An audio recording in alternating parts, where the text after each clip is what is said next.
So this is our first 2020 movie, Vivarium. This was an interesting choice, and I chose it based solely on the premise of a couple being lost in a strange suburban neighborhood. It sounded like an interesting premise for a horror movie, and premise-heavy horror movies can be really enjoyable. However, when we started watching, we noticed a few things. One, the rating was a kind of a middle-of-the-road 2.5 out of 5 stars thing, which made us a little bit worried that it could be bland. We then saw about a minute and a half, maybe 2 minutes worth of opening logos, including Lionsgate and Saban. Yes, that Saban, the Saban from your childhood that gave you Digimon, Power Rangers, and a bunch of other morning cartoons. Then we saw a name that didn't really inspire confidence either, Jesse Eisenberg. For those of you who are fans of Jesse Eisenberg, good for you. Personally, I find him to be a bit mixed when it comes to the roles he chooses, and even his acting. However, despite all that, we did sit through the entire movie, which was significantly better than any of us had expected.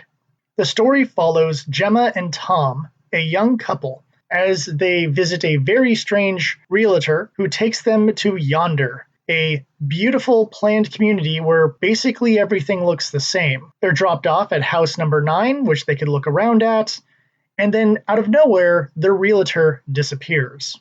And no matter where they drive or what they do, they're trapped within the community. Their cell phones don't work, and they begin to try various ways to escape and figure out how to get anyone's attention to help them leave this town. They're introduced to a baby that they are then forced to raise, who starts growing at an incredibly fast rate. Things get more and more out of hand, more and more weird and bizarre as the story continues, with an ending that you can see coming, but is still really, really good. The movie is helped by its visual look.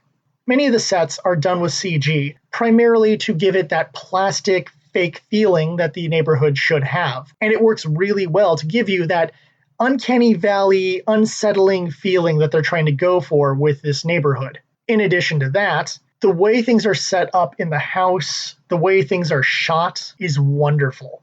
It gives you that sense of claustrophobia, it gives you that sense of no escape, and it really plays off that fear of being trapped somewhere. In addition to that, we have some wonderful audio work here. The sounds that are chosen for a reason. The way the child speaks is chosen for a reason. The audio you hear, the way you hear it is chosen for a reason. The song they use in the movie is chosen for a reason. And I love that. I love everything having a reason. That thought was put into this process, that they put a lot of effort into creating the right way of expressing what they want to express with this movie. Now, despite all that praise, this movie isn't perfect. Like I said in the review, the ending you can kind of see coming. The message of the movie is very much on the nose, and while many things were chosen deliberately, it is a slow process to have all the pieces come together, and there's definitely some audience members who will not enjoy that. Criticism aside, this is a movie with a lot of layers, and it does open itself up to discussion. I've had discussions about this movie with 2 different people, and it really hit us in a way that allowed us to not only enjoy the movie, but then enjoy it further as a discussion piece, as opposed to your typical slasher, where you don't get a lot of discussion outside of something like,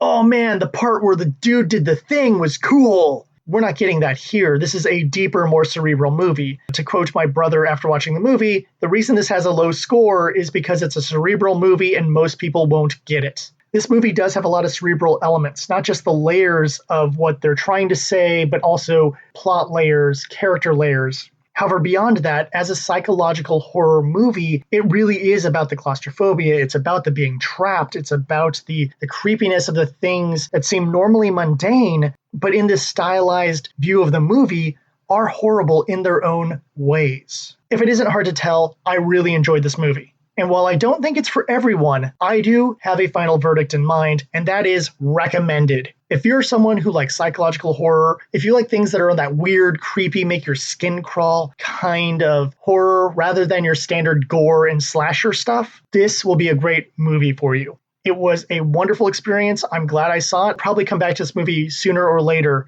and definitely have to show it to other people who are in the vein of psychological horror fans.